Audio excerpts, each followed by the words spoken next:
रात्रंदिवस जो पुरुष विठ्ठलाचे स्मरण करतो त्याची सर्व प्रकारची बंधने तुटून जातात. स्मरण करणं निराळ, उच्चारण करणं निराळ. उच्चारण करणं वाचक कर्म आहे ना. देवपूजा करणं शारीरिक कर्म झालं.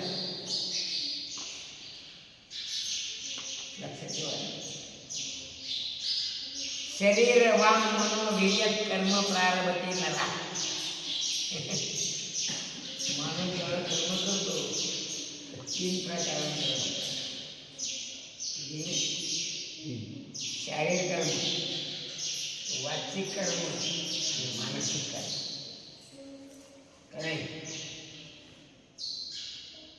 याच्यामध्ये पुन्हा न्यायम वा विपरीतम वा.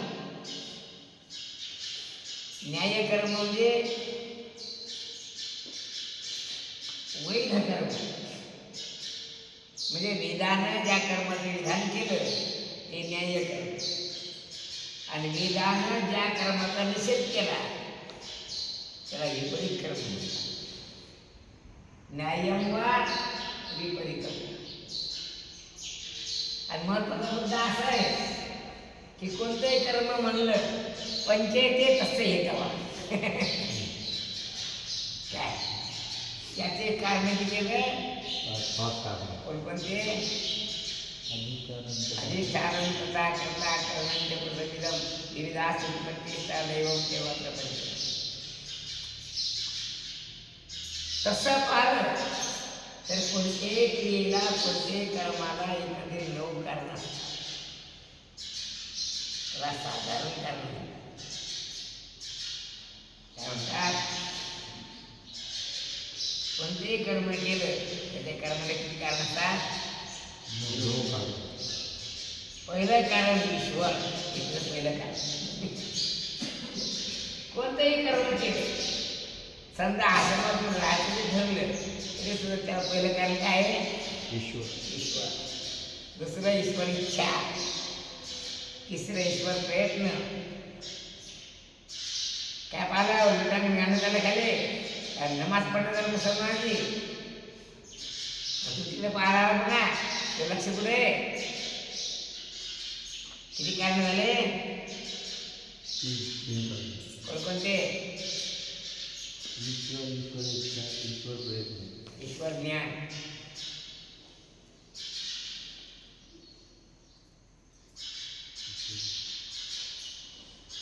देश काल,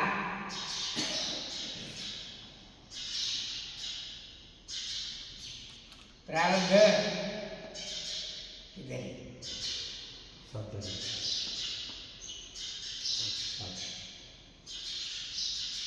ईश्वर, ईश्वर इच्छा, ईश्वर प्रयत्न, ईश्वर ज्ञान, देश काल, प्रारब्ध आणि पण संसार. हे नऊ कारण असल्याशिवाय काय, हे नऊ कारण असल्याशिवाय कोणते कर्म. त्या नऊ कारणामध्ये याचाही अंतर्भाव आहे. कोणता?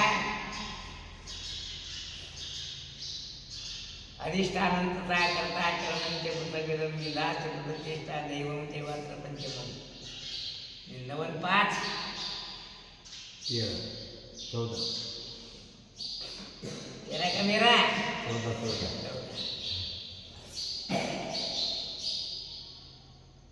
एवढे कारण असल्याशिवाय कोणत्याही क्रिया घडत नाही. पण महत्वाचा मुद्दा आहे काय,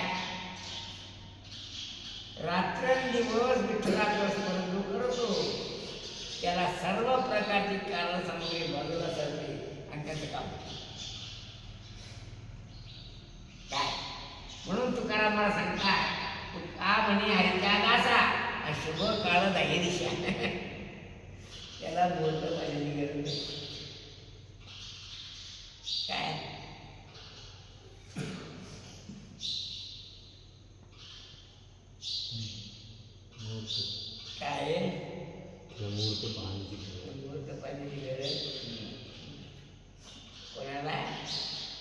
विठ्ठलाचे स्मरण करतो. रात्रंदिवस दया विठ्ठलाचे स्मरण त्याला. त्यानं जर विठ्ठलाचं स्मरण केलं नाही काय आणि तांब्या गोळ्या दूध करायला गेला तर काही त्याला लाथ मारणार असे नाही. जयनाथ का मारली का मारली विठ्ठलाचं स्मरण त्यानं विठ्ठलाचं स्मरण दूध करायला. म्हणून विठ्ठलाचं स्मरण करायचं असलं तर ग्रंथकार सांगतात विद्यारंभे विवाहिक प्रवेशे निर्गमितता संग्रामी संकटेष्टे इतक्या खाली अशा इतक्या ठिकाणी हे कार्य करायचं असलं तर काय करायला पाहिजे.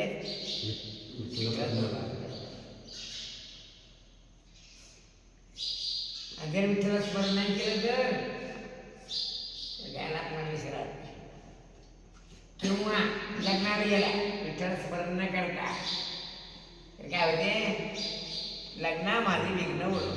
बहुतेक माणसं लग्नाचं महत्व बरेच नाही काय झालं लग्नामध्ये विघ्न असं. म्हणून कोणतेही काम करायचं असेल तर त्या कामाच्या आरंभी त्या कामाच्या मध्यभागी आणि त्या कामाच्या अंती काय केलं पाहिजे. कारण सकळ मंगळ निधी श्री विठ्ठलाचे नाम असं बरोबर.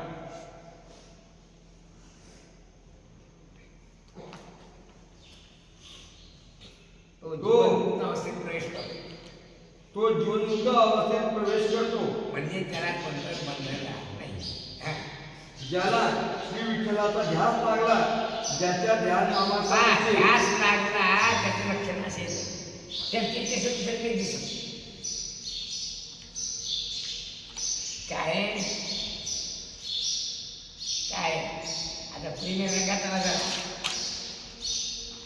पण प्रेमीच्या अगोदर तर जेवढ्या घेतला त्याला जी दिसल ती आई दिसली त्याला ध्यास म्हणायला लागला.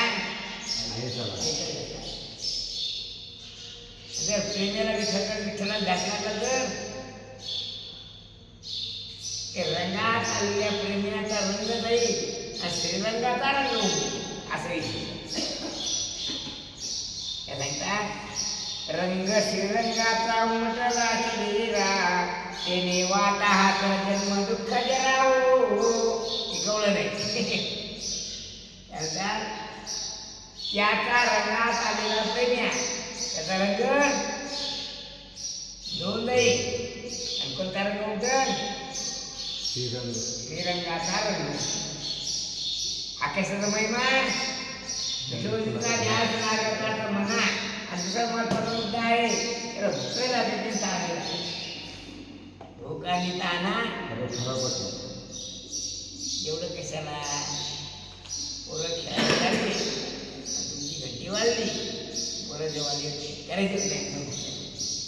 त्याला भूक नाही का रंगला खेळण्यात म्हणून भूक नाही. मग खेळण्यामध्ये रंगला तो भूक विसरतो. तर बहिणामध्ये रंगला तर काय विसरल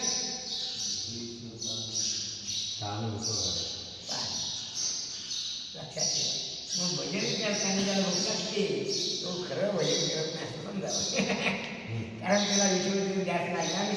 ज्याला खेळायचा ध्यास लागतो तो घंटी वाजली भूक नाही म्हणतो का नाही. त्याला विठ्ठलाचा ध्यास लागला काय होईल तो ताण भूक विसरतोय का नवीन सांगायला पाहिजे काय अनुभवच आहे का नाही. खेळण्यामध्ये रंगलेले पोरं जर देवाची घंटी वाजली तर भूक नाही म्हणतात तर भजनामध्ये रंगलेले माणसं भूक नाही म्हणते तर त्याला बरं आहे बरोबरच आहे. आणि त्याला भूक लागली तर रंगलाच नाही असा. म्हणून विठोबाचा ध्यास त्याला लागतो तो नाठवले का अनुभूत नाही अशी आवश्यकता. पुढे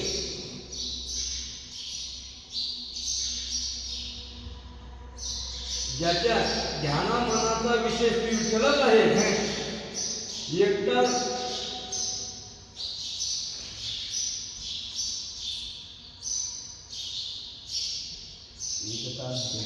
एकतान केले हरे स्मरण करतो.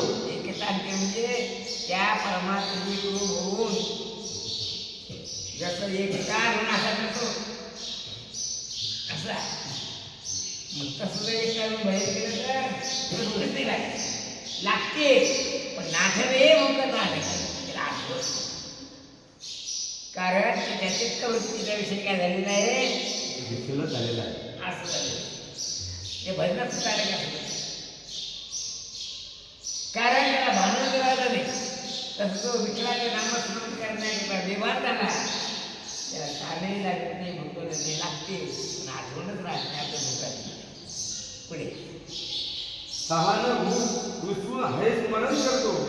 केळी भोजनी श्री विठ्ठलच पाहतो. ते झोपताना तो विठ्ठल पाहतो जेवण असताना सुद्धा अन्न हे पूर्ण ब्रह्म असं पाहतो.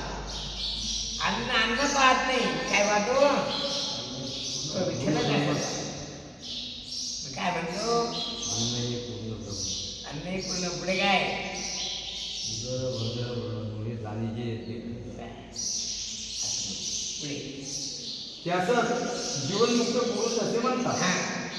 आता सर्व प्रकारच्या क्रिया करीत असताना क्रियाकलाप बरोबर रीतीने आचरण असताना जो आपली नैष्कर्म्यता जाणतो काय जाणतो आपली नैष्कर्म्यता जाणतो तो पुरुष विठ्ठल सोडून झालेला असतो. पुढे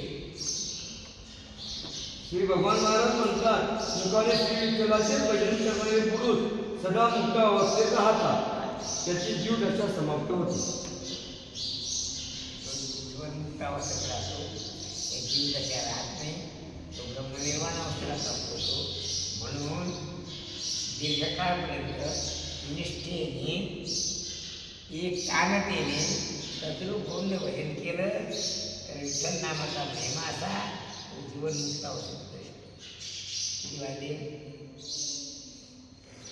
पाच मिनिटं जाऊ द्या 5 मिनिटं